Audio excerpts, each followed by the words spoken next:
So let's take a look at their discography. So starting off, we're not going to cover the demos of Ensiferum, but we're going to start in 2001 where they released the self-titled Ensiferum. Ensiferum album, and again, it's not necessarily going through it track by track, but it's just keeping an eye on just the general way that the band have developed and some of the great songs that they've produced on these albums. So I would say I recently re-listened to this album because it was kind of one of the ones that got me into folk metal. Yeah. And I came up with the concept of the 3-song punch on this. Okay. Basically, you've got the acoustic intro, which every Ensiferum album standard. Yeah. Part of the course for Ensiferum. Then you've got Hero in a Dream, Token of Time, and Guardians of Fate. Those three kind of hit really fast-paced, really folky, really heavy, and they kind of set the momentum for the album. I find once those three are done, it kind of slows a little bit. They have more kind of overly epic songs, bit more kind of focusing more on the atmosphere later on. But those first three are kind of really get you in there. Like, yeah. Don't you think? I mean, I'll come back to the whole album in a minute, but don't you think Hero in a Dream is arguably one of the best opening songs by a band? But ignore the demos. Yeah. Okay, demos, whatever. But in terms of a first album, what a great song. Yeah. What a great tune to kick off with. I mean, and in many ways, here we are 4 albums in, plus EP, whatever, in. That, in many ways, sums up Ensiferum better than any other song, and it's their first offering. Yeah, absolutely. Do you think that compared to later stuff, the first Ensiferum album has a sort of raw quality, which the later ones don't have? They're a bit more polished. Somebody new to Ensiferum, it doesn't always happen, but I'd say check out the debut album, because with bands sometimes, Iron Maiden we mentioned earlier, for example, they'll quite happily say to you they're not happy with their first album. Yeah. I mean, with Steve Harris will tell you it's because of the production rather than the songs, but quite often bands evolve, and then their first album doesn't represent where they end up. Yeah. And obviously bands evolve anyway, but I mean musically they make a decision they're going to change direction. With Ensiferum, I think the first album really does sum up everything that they're about. Yeah. It covers all the bases. There's the folk element there, there's the heavy element, and there's the songs where they try and bind those two together. Absolutely. So yeah, for me, I think that this is as strong as they ever are. You know, and I love From Afar. It's a great album, and you could say it's a better album. It's certainly better produced, but this is obviously the work of those demos coming together. But it's a good, solid album. It's a great debut. Yeah, the version of the Ensiferum album I've got has a couple of bonus tracks on the end. I have to say I quite like Goblin's Dance, which has got a certain party feel to it at the end. Did you? That was really annoying. The melody in Goblin's Dance really racks me off. Yeah, but it's that up a few octaves. Yes. It's really annoying. I'm sorry, I can't get on board with you at all with that. It reminds me a lot. There's Moon Sorrow track, and I know you hate Moon Sorrow. There's a Moon Sorrow track at the end of their first album, who I'm not even going to try and pronounce, but it has a similar sort of feel to it, kind of, basically you can imagine they've got horrendously drunk and recorded it, but that sort of thing.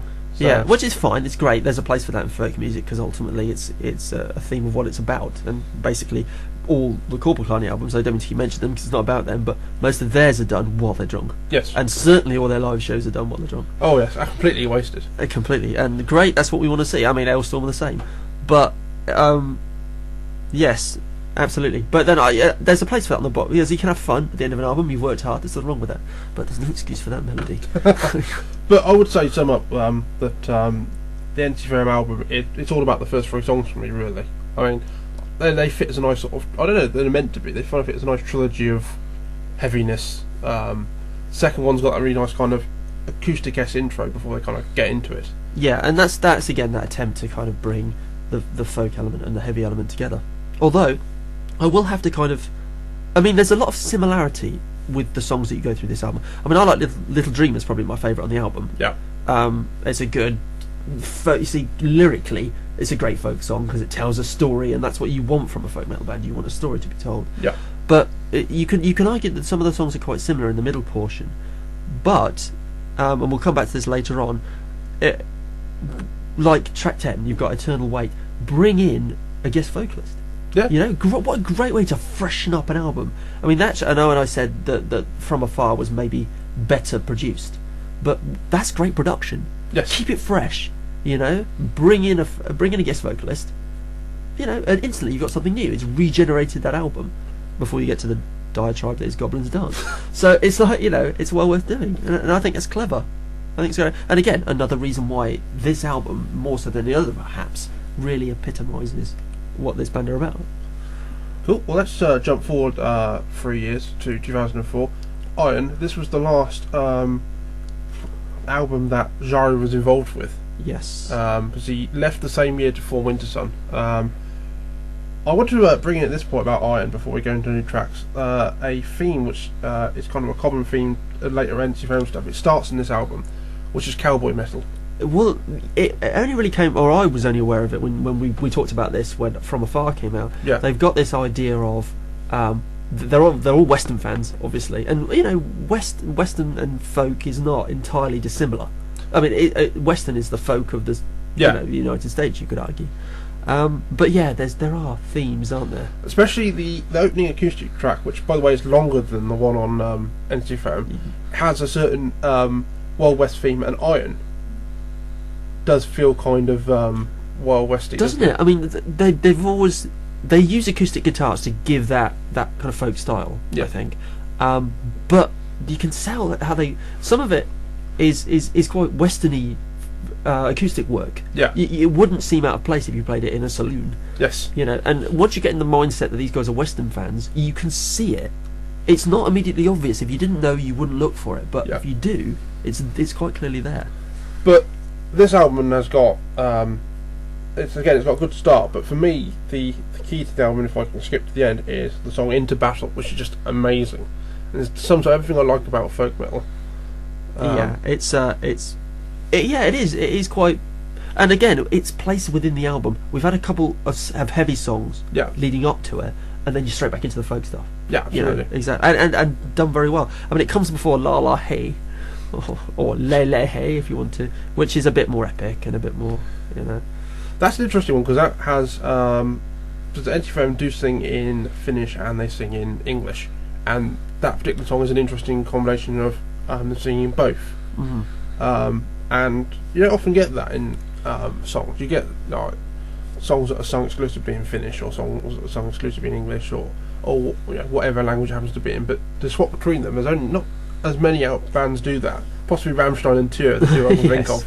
Well, it's always a bit tricky, isn't it? Because there's this whole issue about not singing in your native language, which is a whole. We could speak for another hour on that, about whether people are selling out. If you sing in English, you're clearly playing to a bigger market, or whatever. Swapping between the two is great. I mean, obviously they can speak both because they speak English. They sing in English. That's fine. But it's always a bit of a gamble, It's interesting to note, and we'll come back to this, but From Afar is almost exclusively English. But yes, these earlier ones are kind of a mix. See, I quite like my folk music in native tongue, because not Fintroll style. I don't think you need to go that far, but. That's great. I mean, that's selling out in a completely different way. That's singing in a different language purely for effect, which is, I'm not sure that, anyway, that's something else. Apparently, Swedish is trollish. Well, of all those Swedes out there, unlucky. But, so, yeah, I like my folk music sung in native tongue, because surely they're singing about their own folk heritage. Absolutely. So, great. I don't mind. And music is a universal language, whatever. It's not like you can't enjoy it. Absolutely. But anyway, that's going off the point a little bit. So highlights for you for Iron? Oh, Iron, the song Iron. I mean, that riff, especially if you see them live, and they get. Thank you. And they get you to sing it live. Yes. Great, fantastic. Not a lot wrong with that. Probably that one. I think if I had to pick a best from this one. I would say again, Into Battle. If purely for the, I'm not quite sure how I have seen it live, and there doesn't seem anything particularly special about it. But the very folky-esque solo in the middle of it. That one. But again, guitar driven, and I know they do have a keyboardist. I don't think we should ignore the impact that they've got a keyboardist and synth. Although something I noticed is that in the first Ensiferum album, they had a few people doing keyboards, including Trollhorn from Fintroll. They keep coming up. Yes. But this was the first album that they did where they had a permanent member of the band who was a keyboardist. So I wonder whether that has an impact on a greater use of keyboards. Maybe so. I mean, again, they're not. It doesn't dominate. It's hard to say that because on individual songs, it's much stronger than on, you could say, the whole album in general. But it doesn't dominate. They don't rely on keyboards to give them their folk sound.